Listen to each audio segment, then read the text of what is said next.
Okay, good afternoon to everybody. We will be continuing with world religions. Uh, Up to our yesterday's discussion, we looked at the arguments presented to prove the existence of God or to say that God exists. Now we looked at several different arguments to prove the existence of God. Now today what I would like to do is look at the denial of the existence of God, the arguments that have been presented by other religions, other religious systems including Buddhism, to prove the non-existence of God. So up to this point we looked at various different arguments to prove the existence of God, to say that God exists. Interestingly, there are also many arguments presented by other religions and those who don't believe in God to prove that there is no God. So on the one hand, in the studying world religions, it is very important for us to see how theistic religions have presented arguments to prove the existence of God. And at the same time, we have other religions, particularly the non-theistic religions, presenting arguments to disprove the existence of God. Now we know that basically non-theistic religions such as Jainism and Buddhism have the denial of God as one of their fundamental features. Between these two religions, Buddhism is known in the world as the major non-theistic religion. Therefore, it is important to know how or on what grounds Buddhism denies the existence of God. Now, when you look at the world religions, Buddhism is the main non-theist world religion.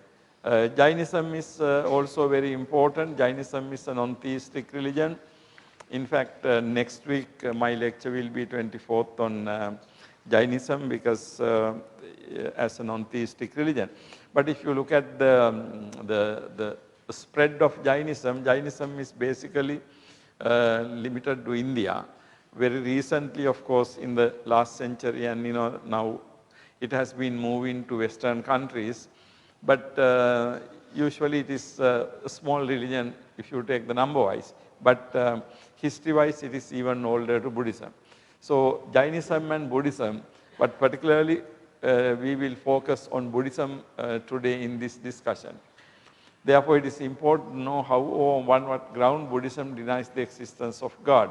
Because non-theistic religions, since Buddhism is the main non-theistic religion. It is useful to note at the beginning that Buddhism does not deny the existence of divine beings who are born in different divine abodes as a result of their good deeds. What is denied is being a being characterized as creator and maintainer of the universe and redeemer of people, and who is omniscient, omnibenevolent, omnipotent, and omnipresent. Now, the point is that if you look at concept of different gods, Buddhism does not deny the existence of gods or divine beings. Now, we have what is called Dibbaloka. So, divine abodes, divine worlds, where different degrees or levels of divine beings are born as a result of their good deeds. So, that is not rejected. Actually, what is rejected is a being or God characterized as creator, maintainer, and redeemer. So, we discussed these things in previous sessions. So, the God is the creator of the universe, and also God is the one who maintains the universe, and redeemer of the people. God redeems people. And then God is characterized as omniscient, omnibenevolent, omnipotent, and omnipresent. So what Buddhism says doesn't exist is that type of God. Actually, in textual language, we have these concepts. We have concept of Deva. Also, we have concept of Devata. Now, Deva, Devata are not rejected. We have Deva Putta Sanyutta in the Sanyutta Nikaya, Devata Sanyutta in the Sanyutta Nikaya. So, Deva, Deva Putta, not rejected. However, what is rejected is the concept of Issaro. Issaro, Katta, Nimmata. Or sometimes use the concept of Abhisaro. Now, these concepts are, this is the concept that is rejected. Issaro, Katta, Nimmata. Issara, Ishvara in Sanskrit. Katta, author, doer of the world, creator. Nimmata, creator. So, Katta, Nimmata, Issaro. Or Abhisaro. We will see this term also in the Rattapala Sutta. So, this concept is the one that is rejected, okay?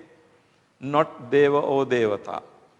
In other words, Buddhism doesn't deny divine beings, but Buddhism denies that there exists a creator God. So, this is basically the Buddhist position. Now, we will see what are the, how does Buddhism do that? On what grounds Buddhism deny the concept of God? Before getting into this, there is a tendency, particularly among the theistic philosophers of religion, to associate Buddhism with some form of theism or concept of God. Now, you know, if you look at the study of religion field today, religion is studies in the universities, in the higher education systems in two different setups. One thing is religion is studies as theology. The other is religion is studies as religion, department of religions. So, in the universities you will find departments of theology. Theology, theo means really God, so theology departments. And also, you know, the concept of God is studied, religion is studied in the department of religions.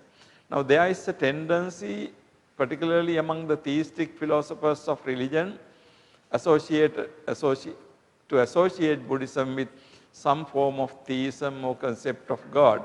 Now, a lot of people try to say that Buddhism has a concept of creator God, you know, some manner. Now, we will see how they are doing that. Now in the academic education today, in theology, in the study of religion, basically you find you know, these ideas being presented. Some say that the Buddha did not deny the concept of God, but he simply did not talk about it because God was not relative to his religious system. Now, you know, this is a very interesting idea presented by some people. They say that, look, Buddha never said there is no God. Simply Buddha did not talk about it. Because if you take the world religions, all the world religions, like if you take the 5 major religions in the world, Judaism, Christianity, Islam and Hinduism and Buddhism. Now, you can put all the other 4 religions on one side and Buddhism on the other side. So, all the 4 religions are theistic religions. They believe in God. Now, Buddhism is the only major religion that does not believe in God. So, in a way, a lot of people want to say Buddhism is also some type of involved in some type of God, or Buddhism also has belief in God. Now, why? Because the Buddhism, in a way, you can see is a challenge for other religions. Because whereas all the other religions believe in God, Buddhism says there is no God. Now, you know, this is really in a way you can see that it's a serious thing, because Buddhism is a challenge in that sense. Now, if you look at in a broader sense, Buddhism says that there is no God. And then those who don't believe in God, basically we say atheist, they also say that there is no God. Now, in the modern times, Marxism is very well known for saying that there is no God. Now, usually when you are denying God, then denial of God is considered to be denial of, say, good and bad and right and wrong. I think I said this idea to you earlier also. Now, the concept of atheism. Atheism is the belief that there is no God. Belief that we say no God. This is called atheism. Actually, when somebody, we say in English language, when someone is an atheist, also this means equal to non-believer. People who don't believe in God. Now, if a person doesn't believe in God, if person rejects God, usually non-believer understood to be, say,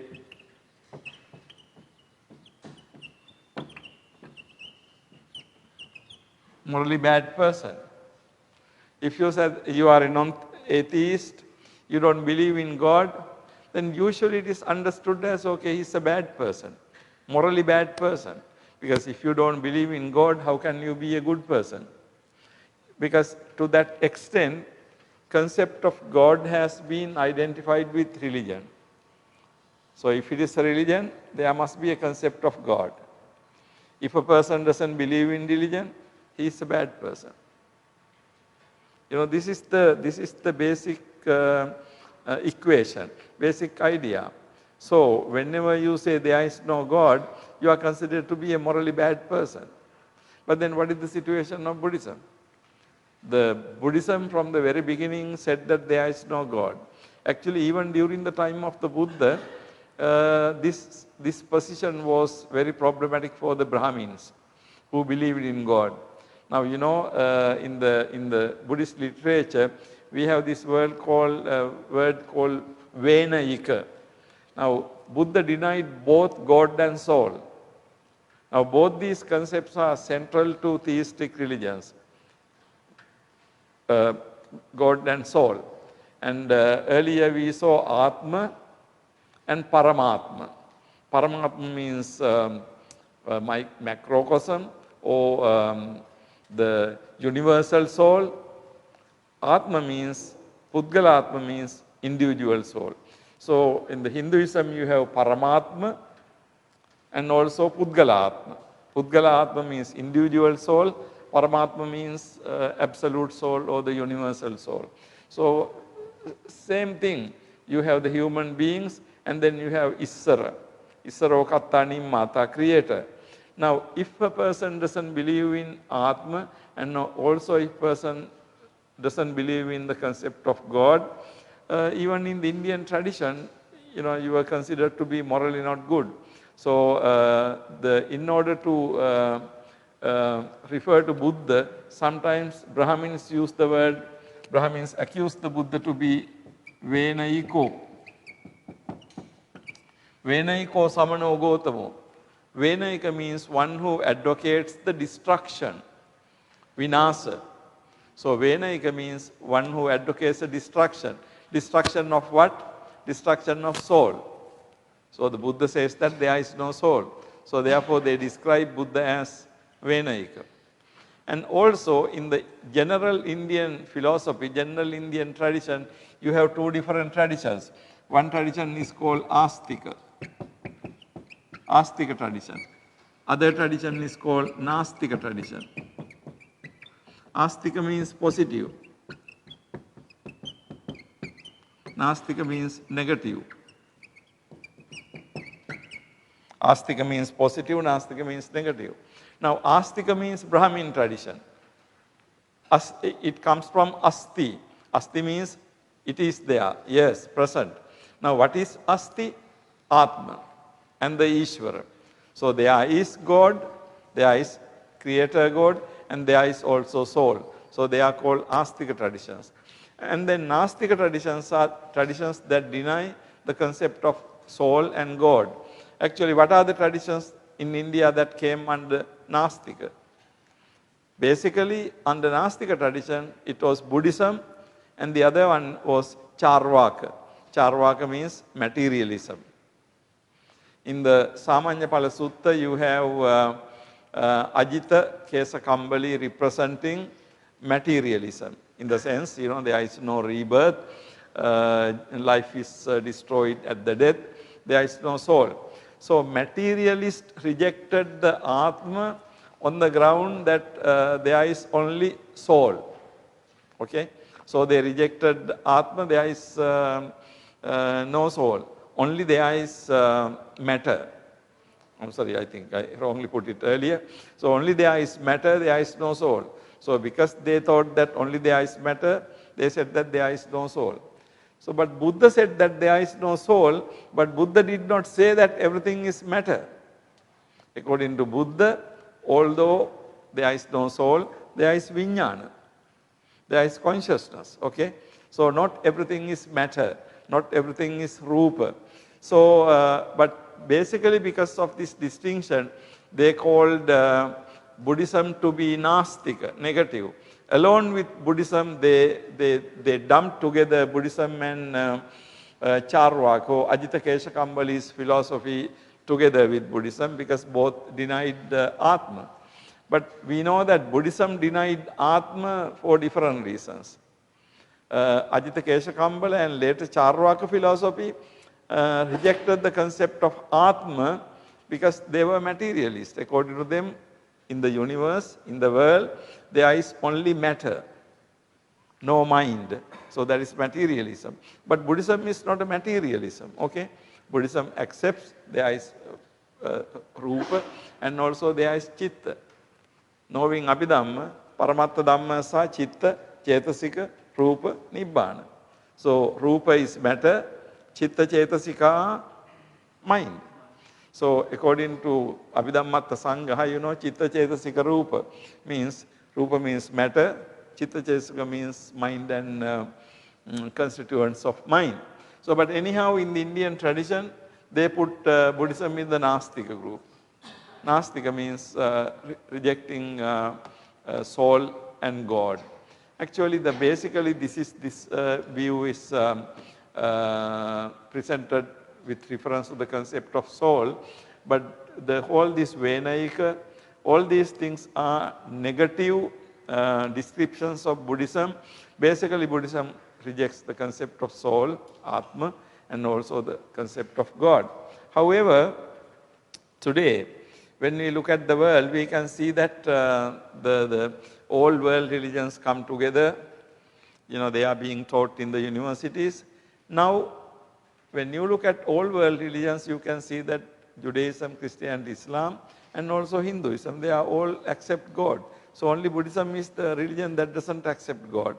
So there is an effort on the scholars' side to include Buddhism also in that category. Okay? They wanted to find a way to include Buddhism also in that category. Now, some say that the Buddha did not deny the concept of God, but he simply did not talk about it because God was not relevant to his religious system. So the very popular idea is, some people say that in Buddhism, they say that Buddha never denied the concept of God. They say that Buddha simply did not talk about it. Because for the Buddha system, God is not relevant, they say. So simply because God is not relevant, Buddha did not talk about it. But they say, Buddha never said that there is no God. So this is one view. Actually, I will show you that view is completely wrong. Because clearly, Buddha has said that there is no God.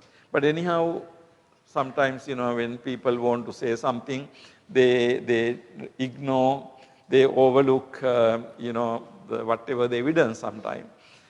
So they say that Buddha has never said there is no God.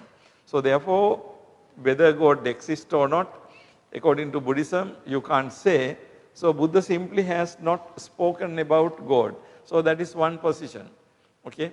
Number two is some others like Raimondo Panikkar. Now this is another philosophy of religion scholar, say that the Buddha knew that we cannot talk about God in human language, and therefore he was silent about God.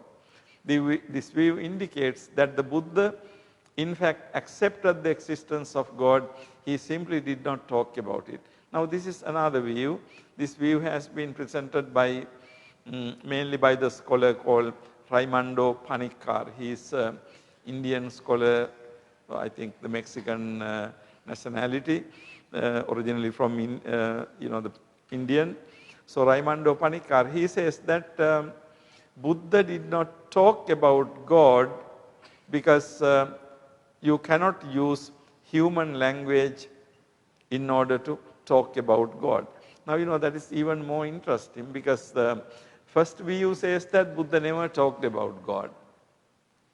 And then the second view try to say why Buddha did not talk about God. So the first view says Buddha never mentioned God, Buddha never referred to God, never talked about. And then second view says why. According to it, Buddha knew that we cannot talk about God in human language, and therefore he was silent about it. So this view says that Buddha was silent about it. Now number one is also we can say Buddha simply did not talk means Buddha was silent. Number two, we try to say why Buddha was silent. The reason why Buddha was silent about it because you cannot use human language in order to talk about God. Now the argument is this. Now if you take language, language is made by human beings. Language is being used by people to talk about ordinary things in the world. Now God is transcendental. What is the meaning of transcendental? That means God transcends the world. God is beyond the world. God is not a part of this world. So we say God is transcendental. And then we say language is worldly. So two different things. God is transcendental. Language is mundane or worldly. We can use actually two Pali terms to clarify this. Now we can say language is Lokiya and God is Lokuttara. Lokuttara means in English we say going so transcendent.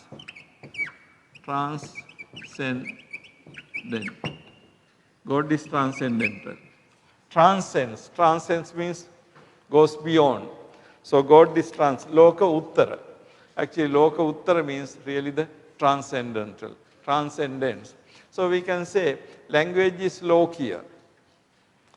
God is Lokuttara, Loka Uttara, beyond the world. So their argument is this. How can you use language which is Lokiya in order to talk about God who is Lokuttara? Clear?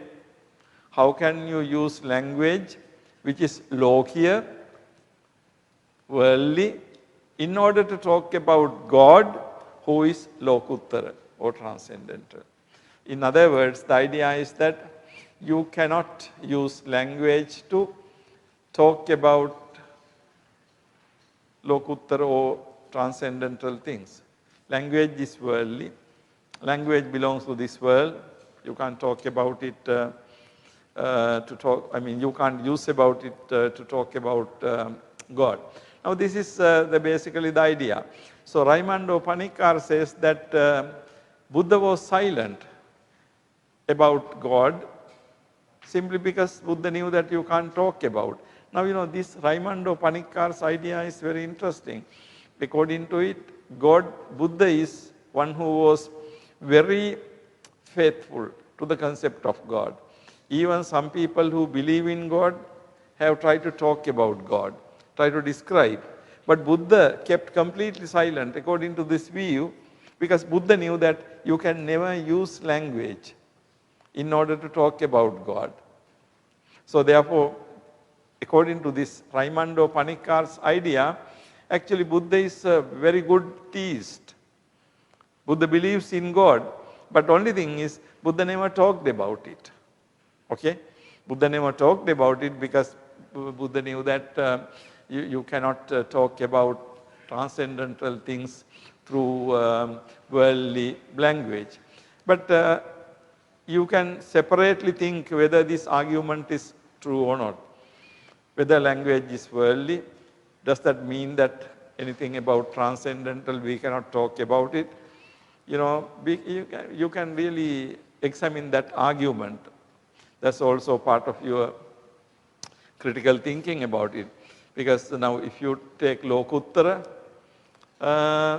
in Buddhism, where does Lokuttara come? Lokuttara comes in the discourses and also in the Abhidhamma, Lokuttara Chitta. Now Abhidhamma talks about Lokuttara things, right? So without much problem. Abhidhamma talks about, Abhidhamma discusses Lokuttara things, Lokiya things and Lokuttara things. So the argument that you cannot use language which is Lokiya in order to talk about Lokuttara things is problematic argument. But anyhow, first try to understand it. So some others like Raimando Panikar says that Buddha, so according to his view, this view indicates that the Buddha in fact accepted the existence of God. He simply did not talk about it. So when you say that Buddha did not talk about God because you cannot talk about God by using language, it automatically makes Buddha accepts the concept of God. Now you know why all these ideas are presented by scholars, because as I said earlier, presence of Buddhism as a non-theistic religion is the pretty embarrassing thing in a way. Because usually they want to say that if you don't believe in God, you are not a good person. You are not a moral person. You remember in my yesterday's discussion, we had moral argument for the existence of God, right? Moral argument means morality comes from God according to them. Good and bad ideas coming from, the ideas about good and bad coming from God. It is the God who gives morality. Now, if that is true, if you don't believe in God, you don't believe in morality also, right? So the person who doesn't believe in God is a bad person, not believing in morality. So you can see how the argument goes, because you connect morality with the concept of God. So no God, no morality. So if you deny the existence of God, you also deny the existence of morality. Now, yesterday I tried to show you, according to Buddhism, morality doesn't depend on God. Morality depends on many other things, right? Attanang upamang katva, and so on, I gave you some criteria. And so anyhow, this argument is interesting, some others. So these people say that Buddha was silent about God simply because God cannot be spoken of ordinary language. In fact, in Raimando Panikar's book, he connects this thing to Avyakruta questions, Tapaniya Panya, unanswered questions, right? So there are certain 10 questions that were not answered by the Buddha. They are called Tapaniya Panya. Now this Tapaniya Panya, unanswered questions, occur in Chula Malunke Putta Sutta in the Majjhima Nikaya. Okay? Chula Malunke Putta Sutta in the Majjhima Nikaya. There are 10 questions that Buddha did not answer. Sassato loko, asassato loko, antava loko, anantava loko, tang jivang, tang sarirang, and so on. There are 10 views. Actually, this concept of God, the problem of God is not among these 10 things. Okay? But Raimando Panikar seems to think that concept of God is also something that Buddha was silent about it. Okay? So anyhow, I am just trying to show you how different the religious philosophers try to indicate that Buddhism accepts. The Buddha accepts some sort of concept of God. Now, another view which does not try to ascribe God to Buddhism proposes that both theistic and non-theistic religions accept a concept of transcendental, which the theistic religions hold to be personal, such as God in different names, and the non-theistic religions hold to be impersonal, like Nirvana, Brahman, etc. This position was proposed by the scholar called John Hick in his book An Interpretation of Religion in 1988. All these interpretations aim at underplaying the non-theistic character in Buddhism. All three views are wrong. Okay, according to my understanding, all these three views. Number one says Buddha never denied the concept of God. Number two view says Buddha was silent about the existence of God because language cannot use that. Number three view is a little bit more sophisticated. It says that it doesn't say Buddha accepted God, but it says all the religions accept something called transcendent. Okay? Now, according to this analysis, some religions articulate, describe what they believe to be transcendental in the form of personal God. Other religions articulate what they believe to be transcendental in the form of not personal God, but some kind of concept. Now, but both these religions ultimately refer to something transcendental. So, in that sense, Buddhism and all these religions are, in a way, have in common some kind of idea of transcendental. So, it is something like this. So, according to this view,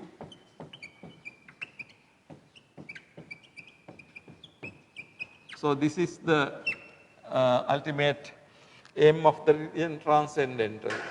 So, according to this view, all the religions accept what is called transcendental. However, some religions say, we can say, represent the transcendent as persons. Say, for example,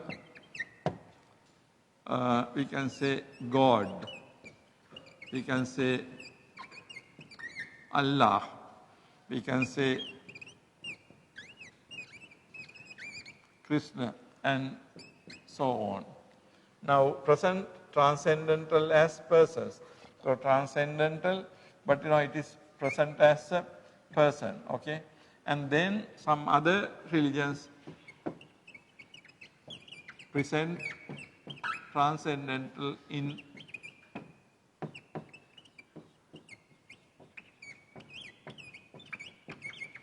impersonal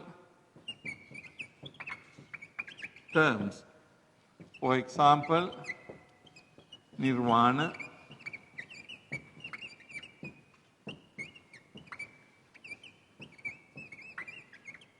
Brahman, and so on. Now, according to this view, so certain things present as, now all religions are one according to this view, because all religions accept something transcendental. Only difference is some religions describe this transcendental as a personal God. Some religions describe this transcendental as something non-personal, Nirvana, Brahman, say in Zen Buddhism, Satori, or in those terms. Now this again is effort to make ultimately all theistic religions and non-theistic religion one group. Remember, as I said earlier, existence of Buddhism as a non-theistic religion is has become a problem, has become an issue. For people to explain how can there be religion without God? This is a pretty difficult situation for many. So therefore, those people who believe in theistic religions, God, they want to show that Buddhism is no different. Buddhism is also. Now, if we can really, if they can really show that Buddhism is also theistic, Buddhism is also believe in some form of God, then of course all the religion in the world will be God-centered, right? Now, what we need to do is see whether actually this is true. Is Buddhism, does Buddhism believe in some sort of concept of God? Is there any concept of God in Buddhism? Does God play any important role in Buddhism? So we need to look at these problems, okay? So in today's discussion, actually in the background of these views, what I would like to do is to see how does Buddhism has responded to this issue, whether there is God or not. So when we look at the text, we can see that the Buddhist position is really not what these scholars say. Now I say there are instances where the Buddha clearly says that there is no God. Now many people say that Buddha has never said anything about God. And also many say that Buddha has never denied the concept of God. According to them, Buddha has simply said nothing. But I show you there are instances where the Buddha clearly says that there is no God. For instance, in the Rattapala Sutta, Majjhima Nikaya says that the world does not have a protection and there is no God. Atthano loko anabhissaro. Are you familiar with this statement in the Rattapala Sutta in the Majjhima Nikaya? Now again, this is one of the very interesting, very beautiful, very important suttas in the Majjhima Nikaya. You all read it. You can, the very important. In this story, Rattapala is a very young, wealthy person. And he listens to the Buddha, and then he decides to become a bhikkhu. Now, having become a bhikkhu, sometime he visits his parents. Now, and then having come to see his parents, he was taking rest in the park, King's Park. King heard that Rattapala had come because Rattapala was a very well-known, young, wealthy person. So King came to meet him. And question King asked is, he says that you are such a young person, you are a very young person, why did you become a bhikkhu? Then Rattapala says that, well, great king, I became a bhikkhu seeing 4 different natures in the world. I became a bhikkhu seeing 4 natures in the world. One of the natures he saw in the world is this. Attano loko anabissaro. Attano loko anabissaro. Attana. Attana means actually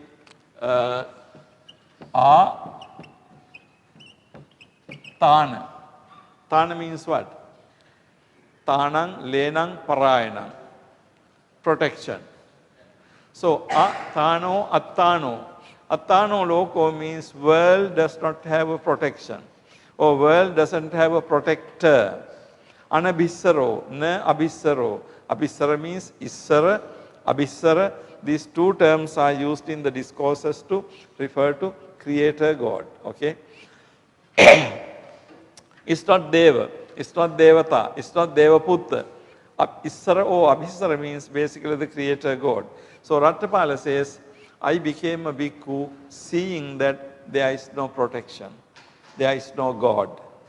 Now this response is something very interesting because if there is a God, if there is one to protect you, take care of you, you don't have to worry about anything, You trust that God, then God will take care of everything. But Rattapala says, there is no such God, there is no protection. Okay? So Rattapala says that I became a bhikkhu seeing this nature in the world. The world is protectionless, world is godless. Okay? Now look at the next one. Dhammapada attahi attano natho, kohinato parosya.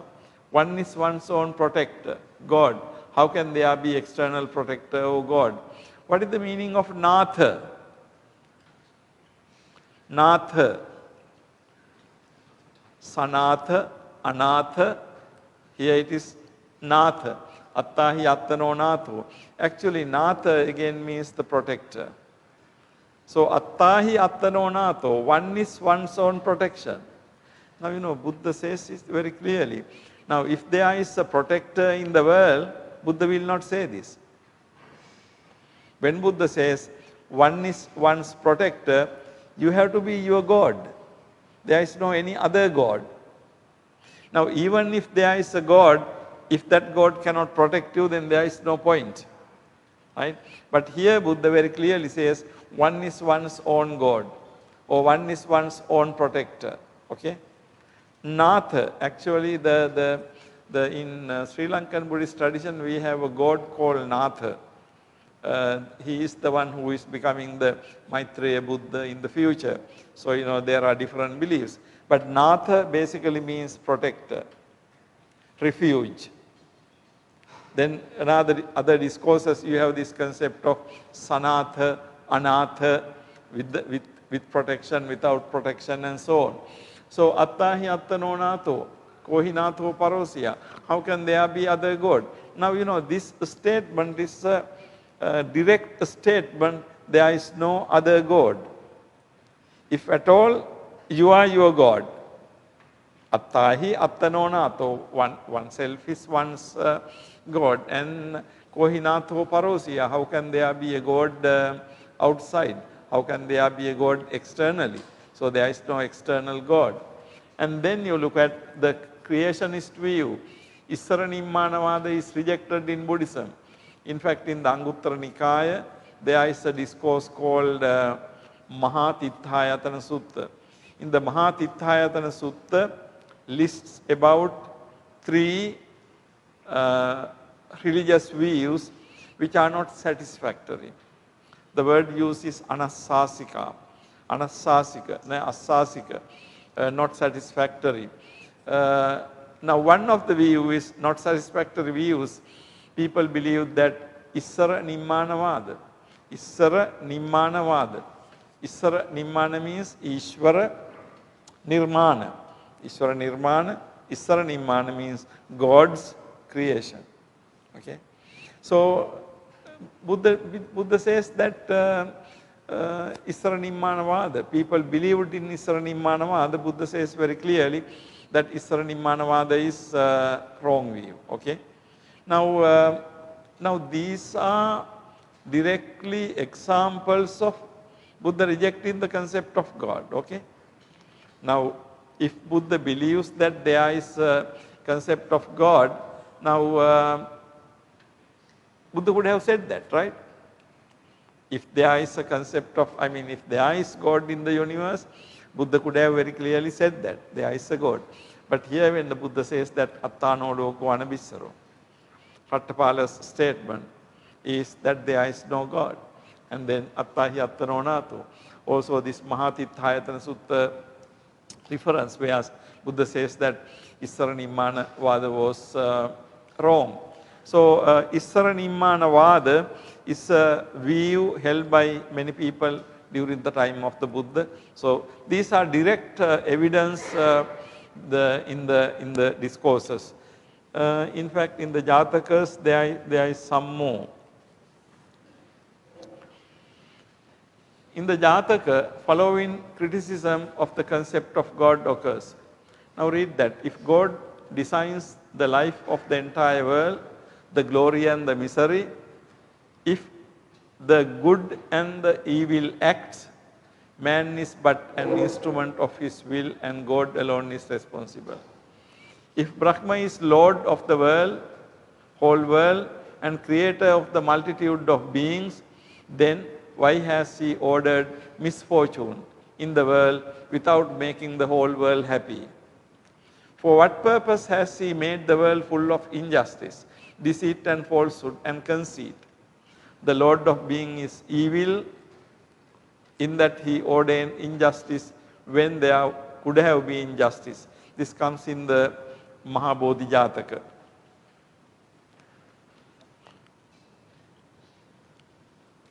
Issaro sabba lokassa sache kappeti jeevitang iddhi vyasana bhavancha kammang kalyana papakam. Niddesakari puriso issaro tena lippati. Sachehi issaro sabbaloke brahma bahu bhutapati pajanang king sabbaloke vidahi alakking king sabbalokang na sukhi akasi. Adhammiyo bhutapati dhamme sati yo vidahi alakking. Now you know this comes in the Mahabodhi Jataka. This comes in the Jataka book. Some people could say that well, Jataka stories are a little bit later.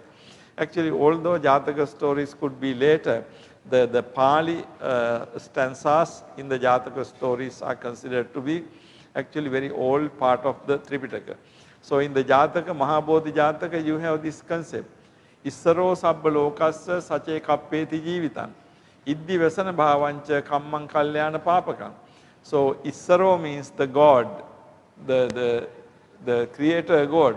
Sabba lokassa sache kappeti jeevitam. If we were to create the world, let's go to the translation, it is easier. If God designs the life of the entire world, the glory and the misery, the good and the evil acts, man is but an instrument of his will and God alone is responsible. Now what does it say? If God does everything both good and bad, okay, if God does everything, including good and bad, then human being becomes only an instrument. Human being is only a puppet. You know the puppet show? In this country you have puppet shows, right? So somebody does this and somebody does many other things. So it's like God, God is doing the puppet show. So he is really doing things and we are doing things, simply he makes us do these things. That's why he says, if God designs life of the entire world, glory and misery, both good and bad, the good and the evil acts. So actually if God is responsible, he is responsible for all the good and bad acts. Then what happens is, man is but an instrument in his will. So human being is only an instrument with which God does things. And God alone is responsible. So God must be the person who is responsible for everything. If God is creating everything, then human being is only a puppet. God is the one who is responsible, okay? If Brahma is the Lord of the whole world and creator of the multitude of beings, then the question is, why has he ordained misfortune in the world without making the whole world happy? Now, this question is a very, very important question. Now, if God created the world, you remember I described the concept of God in the traditional way. God is all good. God is omniscient. God is all powerful. He can do anything. If God is all good, if he can do anything, the question is, why did he create this world full of trouble? He could have created a better world. He could have created the good world without any problems. Do you see the point? Now, if you look at the world, like you can see that so many millions, hundred thousands of people are being killed. Now, Second World War, 6 million Jew people were killed. Now, who are the Jew people? God's chosen people. God's chosen people. Now, 6 million Jews were killed. And then other different wars and, so many people were killed. So the world is full of suffering. So the question is, if God is the creator, we can add to it, if God is omniscient, omnipotent and all good, why did he create this kind of world which is very bad? For what purpose has he made the world full of injustice? You look at the world is full of injustice, deceit. People deceive each other. False. People tell lies to each other. Conceit. People are conceited. The Lord of being is evil. So then the conclusion is, this creator can't be a good person. This creator must be a bad person. Because this world is so bad. In that he ordained injustice when there could have been justice. Actually, he could have created a world with justice. But then, instead of creating a world full of justice, he has created a world without justice. So then the conclusion has to be, this God must be a bad God. This God can't be a omniscient, omnipotent, all good God. Now you see this argument, this argument comes in the Jataka book, is a very, very important argument. Now against the existence of God,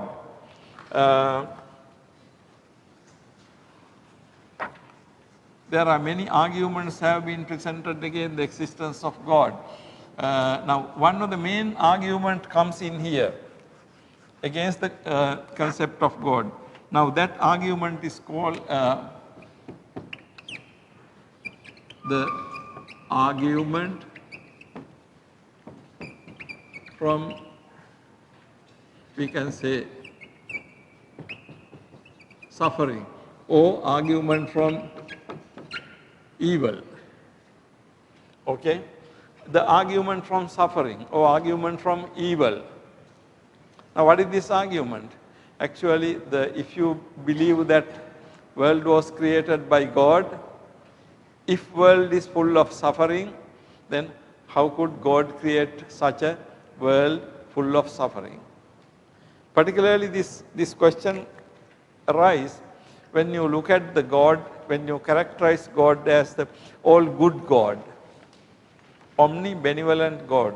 If God is omnibenevolent, if God is all powerful, omniscient, then he could have created the world without suffering. Okay?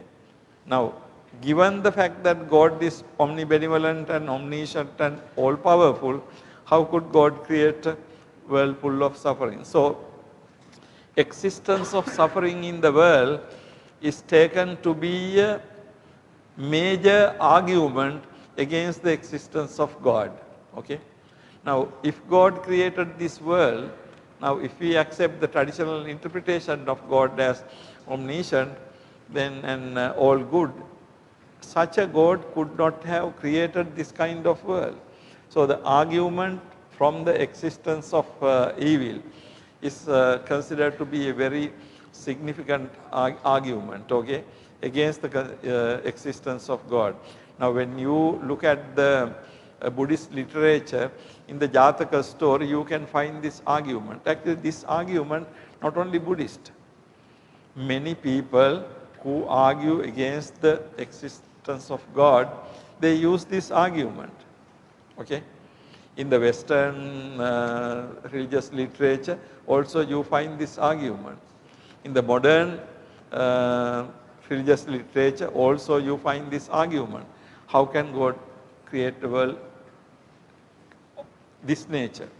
How could God create a world full of suffering if God was good?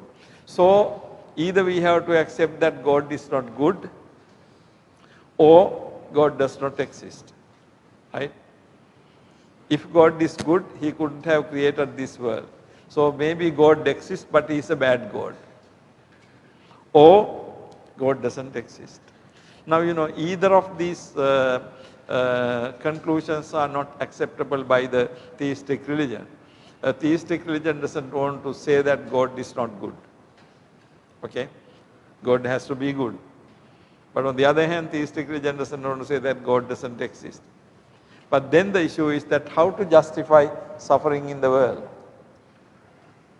How to justify suffering in the world. Now particularly, sometimes you can justify grown-up people, adult people, can be also bad. So bad people get the bad. You can say, okay. But what about sometimes infants who are just born, very innocent children, who are not bad at all? Now what about them? Thousands of small innocent children are dead in the wars. You remember, I have seen some pictures in the Second World War, truckloads of small children's bodies, truckloads. They are not in coffins or anything. They are just piled one on the other, truckloads of small children. If you saw those pictures, you cannot eat really because it's so depressing. But so many children have died. For what? Are they bad? They don't know anything about the world. So the question, why so many innocent people die like that if this world was created by a good God? Okay. So this is basically a strong argument against the creation of God. Okay. So now in the Jataka story you find this argument. So when we discuss the arguments against the existence of God, this particular argument, so on the one hand Buddha says there is no God, and then here of course there is a reason why there can't be a God. Okay, why there can't be a God. So basically argument from existence of suffering or argument from existence of evil. Now let us move into some other important thing. Okay, this is in Pali, Issaro Sabbalokassa, Sache Kappeti Jivitang and so on. Nidesakari Puriso. Then Sachehi Sabba Loke Brahma Bahu Bhutapati Pajanang Kin Sabbaloke Vidahi Alakin. Why did he make this world so unlucky, bad? King Sabbalokang Nasuki Akasi. Why didn't he make this world happy one? Okay. Okay, here we have, okay, we will go from there. Number 8. Okay. Read this. What is even more important is the nature of the teaching of the Buddha, which assumes the denial of God in nature and also in one's religious life. Now, I consider to be, I told you, I showed you certain text in the passage where Buddha says there is no God. But actually, even more than those things, what I consider to be even more important is look at the nature of the Dhamma. Look at the nature of the practice. Now that is a clear indication that there is no God. Okay? So if you look at the nature of the Buddha's teaching, the key insight of the doctrine of dependent co-origination, Paticcasamuppada, is that everything in the world is interconnected and interdependent. This removes the possibility of Atman and God, which are believed to exist independently. Now, if you take Paticcasamuppada, Paticcasamuppada means dependent co-origination. Now, which means that things arise dependently, right? Things arise dependently. I think in the earlier discussion I showed you dependent origination, like Patthana, can have many different shapes. Sahajata, Anyamanya, Urejata, Pachhajata, and so on, many different. And the Anyamanya means mutual. So basically Paticcasamuppada means dependent origination means things originate dependently. What is the meaning of saying things originate dependently? That means anything that arises, anything that exists, arise and exist depending on many other things, right? Anything that exists depends on many other things. Nothing can exist independently. Nothing can arise independently. When something arises, there are always not one condition, one cause. There are a number of multiple causes. Chakku viññāna to arise, chakkuncha paticca, rupecha. So like that. So there are many causes and conditions for something to arise. Nothing can arise out of nothing. Okay? And also to exist. Even exist also we need lot of causes and conditions. It is pretty clear. Look at yourself. Look at your life. In order for our life to exist, how many people are connected to our life? So many, innumerable. You had lunch 2 hours ago. Who cooked the lunch? Who brought the lunch? Who prepared the rice and curry and all that? Who cultivated the rice? who cleaned the rice, who brought the rice here, who cooked the rice here. How many people? Can you imagine how many people are connected? You are wearing clothes. Who made the clothes? Who dyed the clothes? Who cut the clothes and made this thing? How many people? Maybe somewhere in China, somewhere in other countries, they made it. If you just look at, I'm using this pen. Who made it? In what country did it make it? I'm using a watch. Who made it? I'm wearing a chair. I'm using this instrument. Who made it? If you look at, I'm very simple. If you think for our own day-to-day existence, we have thousands of people taking part.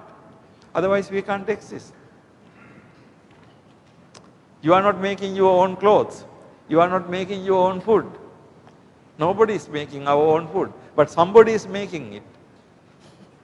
Right? Not only that, I mean yes, so it started from mother and father. But what I am just giving a simple example. Our day-to-day existence is impossible without thousands of people. Without thousands of people. If you look at carefully, there are people who produce. There are people who transport. There are people who prepare these things. So the cloth has to be produced somewhere, cloth has to be transported, and then cloth has to be prepared to dress. Shirts don't come like this. Somebody has to make it. Now, simple means is this, what I'm trying to show you is existence is dependent, okay? We depend on so many things. Now, if you take the religious concept of Atma, soul, and the God, they are independent. They are not dependent. But if Paticcasamuppada, the doctrine is correct, in the universe, there cannot be any person or anything independent. Okay? That's the argument. Because according to Paticcasamuppada, everything is dependent on many other things. So in such a universe, you cannot have a God who is not dependent on. If there is a God who is dependent on, then of course Buddhism doesn't have a problem. Buddhism can accept that kind of God. But this concept of God is transcendental. What does it mean transcendental? It goes beyond the world. It is not a part of the world. It has nothing to do with the world. Okay? Same thing with Atma. So basically, if you take the Paticcasamuppada doctrine, along with Paticcasamuppada, independently existing God cannot exist. Can you see that point? Actually, doctrinally, we must be able to see these things, okay? Now, usually, I'm sure everybody, you can say avidya paccaya sankhara, sankhara paccaya vijnana. All of you can say sahajata paccayo, purejata paccayo, vigata paccayo, and so on, 24 paccayas. But apply that into these arguments, okay? That is the most important thing. You can remember, you can memorize Pa Tha Na. That's good. But Pa Tha Na philosophy has to be applicable. Otherwise, there is no point. Everybody says Pa Tha Na. But what about the Pa Tha Na philosophy? Pa Tha Na philosophy is really dependent co-origination. So, if dependent co-origination is correct, it is the right doctrine, there can't be existing a God. So, therefore, what I would like to say to you is this. Even though there are some places in the teaching where Buddha clearly says that there is no God, actually even more than those places, this is much more important. Okay, this is much more important. And then look at the next one. The Buddhist path of purification is clear proof that there is no role for Savior God in the path. The Four Noble Truth scheme is to be practiced by oneself. Buddha says in the Dhammapada, Tumhehi kiccang atappang akkhataro tathagata. Tumhehi kiccang atappang. Now, look at these two different things. In the theistic religion, the most important virtue is faith. You have faith in the God, and then God is the Redeemer, God saves you. And then in the Buddhist tradition, of course, you have to have faith about the Buddha, Dhamma, and the Sangha. But of course, the role of the faith is limited. If you take the Four Noble Truths, dukkha, samudaya, nirodha, magga. Actually this scheme indicates that there is no God, because it talks about the dukkha, it talks about samudaya, how dukkha arises. Now earlier we were talking about if God is there, God is the creator of the dukkha, because God created the world. But if you don't believe in creator, if you are suffering according to Buddhism, who is responsible? God or you? For your suffering, for our suffering, who is responsible? God or us? Actually, there is no God to take responsibility. So we are responsible for our own suffering. Now, Four Noble Truths doctrine is that. Four Noble Truths doctrine is that doctrine says we have dukkha. What is the samudaya? What is the dukkha samudaya? How does dukkha arise? Dukkha arises eva metassa kevalassa dukkha khandassa samudayo hoti, right? Avidya paccaya sankhara, sankhara paccaya vijnanam, vijnana paccaya namarupam, eva metassa kevalassa dukkha khandassa samudayo hoti. How does samudaya happens? Avidya. Where is avidya? In the roof? Here and there? No. Inside. Sankhara? Inside. Vijnana, namarupa, salayatana, passa, vedana, everything is inside. So the whole suffering and the origin of suffering inside, and then the nirvana and the path. So ultimately Buddha says, imasmin yeva vyamamatte kalebare sanyamhi sanyimhi samanake aham dukkhancha panyapemi dukkha samudayancha dukkha nirodhancha dukkha nirodhagamini patipadancha. What the meaning of that? I say in this fathom long body is the all four truths. Dukkha is in this fathom long body, samudaya is in this fathom long body, nirodha is in this fathom long body, and magga is also in this fathom long body. I think this particular thing is something very, very important, because if you take the Four Noble Truths doctrine, in the Four Noble Truth doctrine you can see that there is no place, there is no function for God. Actually, there is no even function for the Buddha.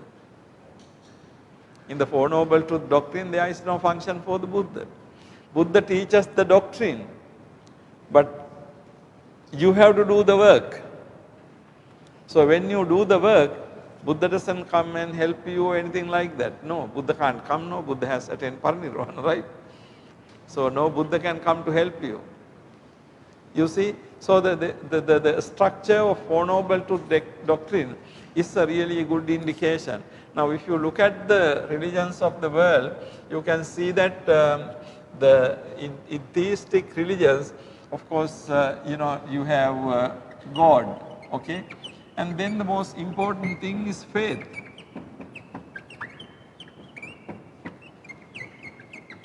Faith in God.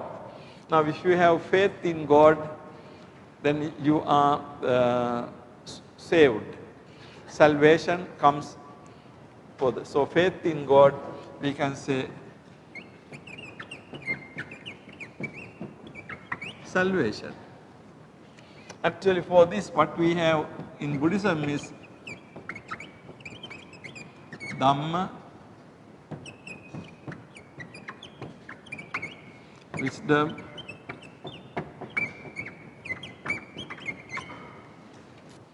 Nirvana.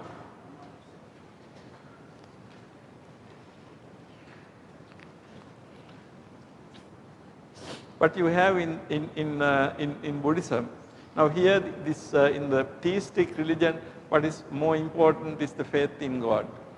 Faith is the most important thing. The faithful will be rewarded. That's a basic concept. Faithful will be rewarded. Now, if you look at the Dhamma, you can see that Dhamma is what is taught by the Buddha. Now, look at here. There is no Buddha here. Buddha is not mentioned here, because there is no need to mention the Buddha. Buddha said, Yo dhammang passati, so mang passati. You see me through the Dhamma. So, Buddha taught the Dhamma, but Buddha is outside here, okay? Buddha taught the Dhamma. So Dhamma is the one we have. Today there is no Buddha, right? Buddha has attained Paranirvana. So Dhamma is there. And how do you realize Dhamma? Through your wisdom. And when you realize the Dhamma through your wisdom, what you get is Nirvana. Here you have God instead of Dhamma, and then you have faith in the God, and then of course you get salvation. So salvation comes from the faith. Nirvana comes from wisdom. Now if you look at these two soteriological paths, soteriology means a word we are using in order to indicate the path to salvation, or the Nirvana English term. If you look at these two paths, you can see the Buddhist path is the real proof that there is no God in the world. Now the argument is this: if there is a God in the world to save you, why do you have to do all these things? Tough life. Why do you have to do that? If there is a God as a savior, why somebody has to practice the Buddhist path? Buddhist path is not easy. But why someone has to do that? Because there is no God. If there is a God, Buddha would have said something different. Be faithful to the God, you will be saved.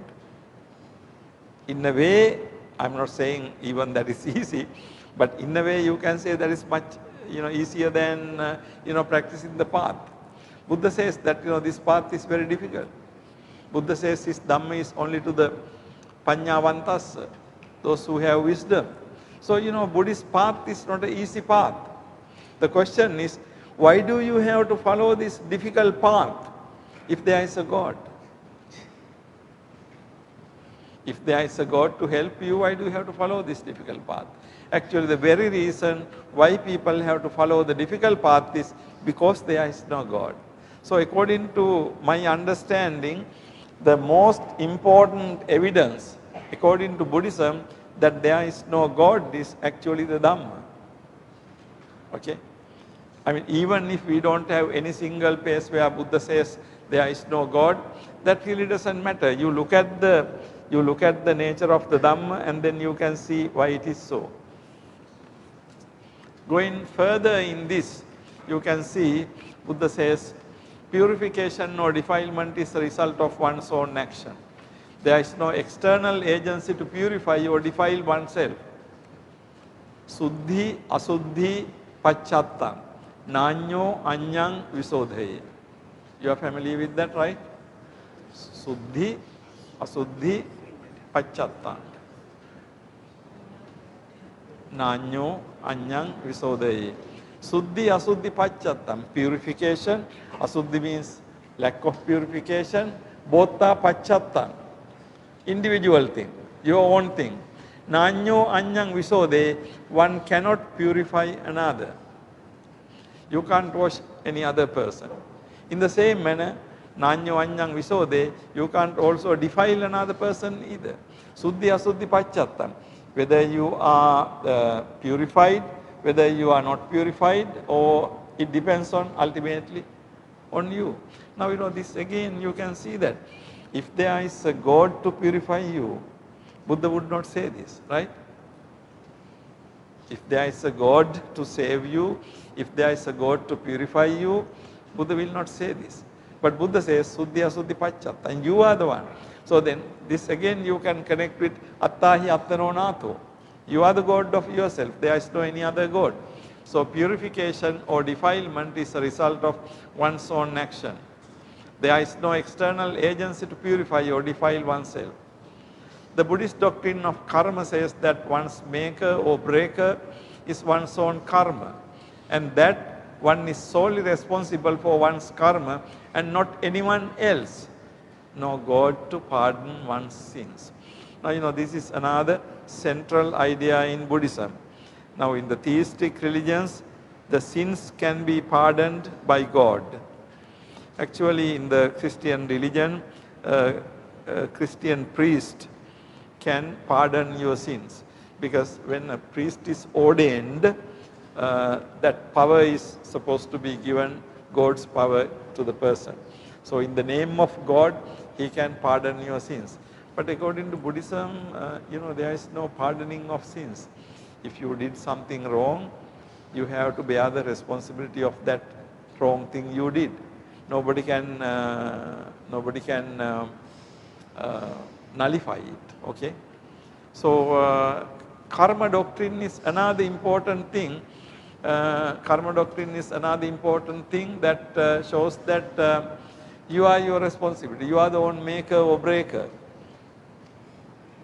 What makes you out of yourself is up to you. If you do good things, then you will be good. If you do bad things, you will be bad. You will find yourself in a bad situation. Or you do good things, you will find yourself in a good situation. Okay, so karma doctrine is another indication that according to Buddhism there is no God. Because otherwise, if there is a God, the God can pardon all your sins. If you sincerely say, I am sorry, God can pardon it. But in Buddhism, of course, you can be sincerely sorry, but of course, for the things you did, you have to bear the result. For the future, you can make up your mind not to do. That's okay. But for the things you did, you cannot really get rid of these things. So if you take the karma doctrine, you can see that karma doctrine is another key point according to which we can see that there is no overlord or God to help us.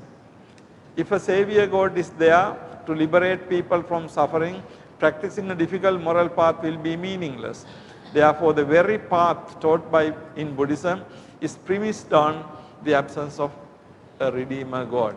Now, this last point I already said to you. The Buddhist path is a long, difficult path.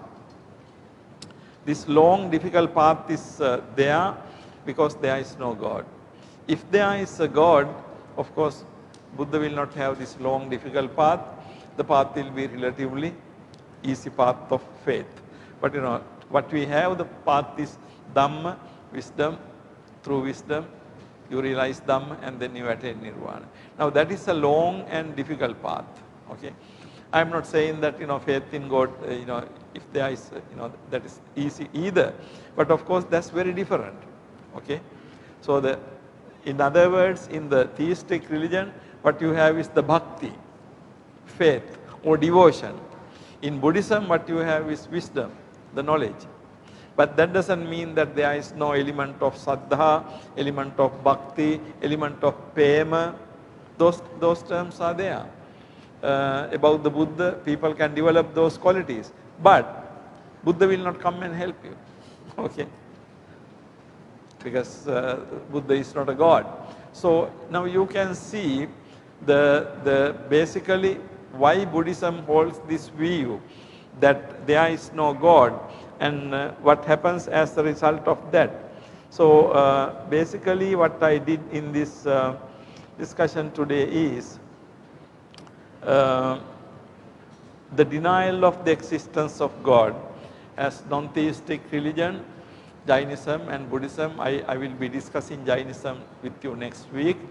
But today basically I focused on Buddhism. So now I showed you there are some people who want to say that Buddhism does not deny the concept of God. Some say that Buddha never talked about the concept of God. And then John Hicks' idea that Buddhism and all the religions have this concept of transcendental. Difference between the two sets of religions is theistic religions articulate it in personal terms. Buddhism and other religions articulate it in non-personal terms. And then I said that all these interpretations are wrong according to Buddhism. And then I gave you some instances where in the Pali canon, Tripitaka, where Buddha clearly says that there is no God. So we have Rattapala Sutta, we have Dhammapada, Attahi Attano Natho, and then also we have Mahatithayatana Sutta in the Anguttara Nikaya. And then Jataka story. This Jataka story is very interesting and important because it articulates this very important argument against the existence of God, namely the argument from the presence of suffering. If suffering, if dukkha, if evil exists in the world, then how can there be a God? So this argument is very old ancient arguments you find in the Buddhist texts. And then finally what I said is even more important thing is you take the Paticca and also Four Noble Truths. Both these teachings indicate that there is no God. Because according to Paticca, everything in the universe is interconnected, dependent. Okay. Now, God is considered to be independent and transcendental, and Atma is also considered to be like that. But if Paticca doctrine is true, you can't have anything independent, anything. Only thing we talk about is a nirvana. Nirvana is the beyond the the concept world. So, but nirvana is not God. And then Four Noble Truths.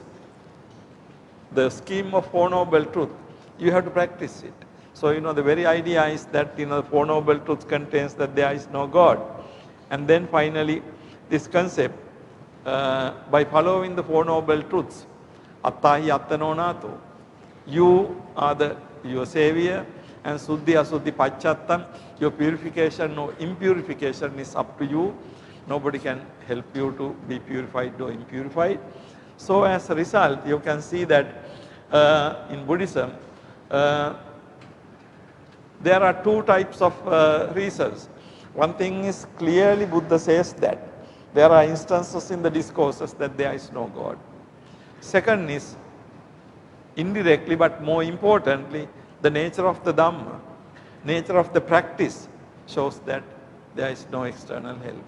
Okay folks, what I did up to this point is last couple of sessions I showed you how Christian tradition has presented the arguments in order to prove the existence of God. Now today in this discussion I showed you how Buddhism says that there is no God. So when you put all these things together you can have a fairly comprehensive view. So I will stop at this point, allowing you to ask any questions or make any comments if you have.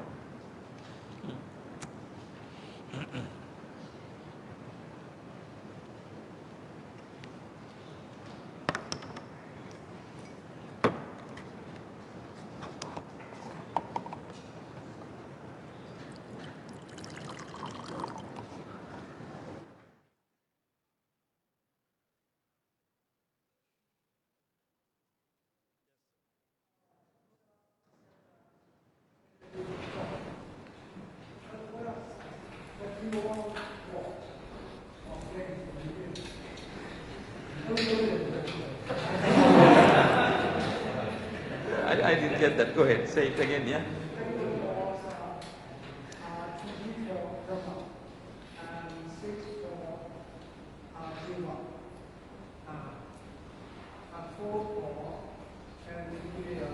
Okay. You mean the world system? And then Brahma like God. Now one of the things I read, there's one of Brahma, he became first Brahma in his dream. At the time he thinks, I am going, living lonely. That's why, and it's good become number one. As you number one here. Yes. At the time he says, I create you. Yeah. And at the time, number one also come here. At the time, he thought all of them did create this Brahma. Another Brahma also does. But this Brahma creates us.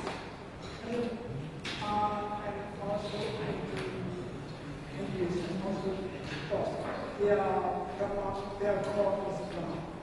So the Buddha, the Buddha taught Brahma is God or not. This is explained to you. I think, yeah, interesting observation, and your answer is also in your question there, because that whole story shows that Brahma was mistaken. It was a misunderstanding. So, misunderstanding not your, but that Brahma's misunderstanding. So in other words, this whole story about the Brahma, who thought that he created other Brahmas, and other Brahmas thought that they were created by this Brahma, that's a total misunderstanding. Yeah, it's a false understanding. Simply because he lived for a long time in this Brahma Vimana, nobody was there. Then he was thinking, it is good if somebody else comes. One comes, so then he thought, I who created. But then whole story is really, yeah, this Brahma. Actually, the interesting thing is this. Word Brahma, Brahman is used in two senses. One thing is Brahma as a creator God. Okay, but in the Buddhist tradition, Brahma is used in a different sense, Reverend. Brahmas are the people who have gained jhana and also magga. Up to anagami, you can be a Brahma, but that doesn't mean that they are. So this particular Brahma's thinking is really the wrong view. It's a misunderstanding. There is another view. This one about the Brahma called Baka. Baka Brahma thought that same thing, but Buddha went and said that this is a wrong understanding. And then there's another incident where a follower of the Buddha goes and asks from this Brahma. And then a story says that he took the monk aside and said, don't ask me, I don't know it. You go and ask from the Buddha. So, like that. So you can see this whole thing is, this belief is a misunderstanding about it, yeah. Okay. Anything else? Any other views, questions?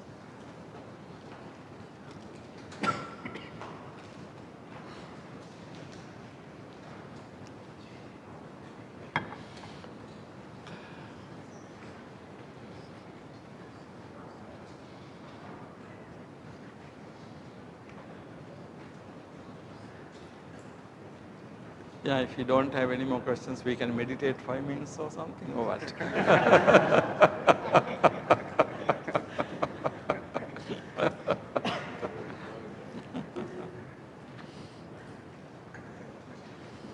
Okay, so in the absence of any more questions, let me wind up today's discussion. On the 24th, I will be talking in this hour, I will be talking to you on Jainism. Okay, thank you very much.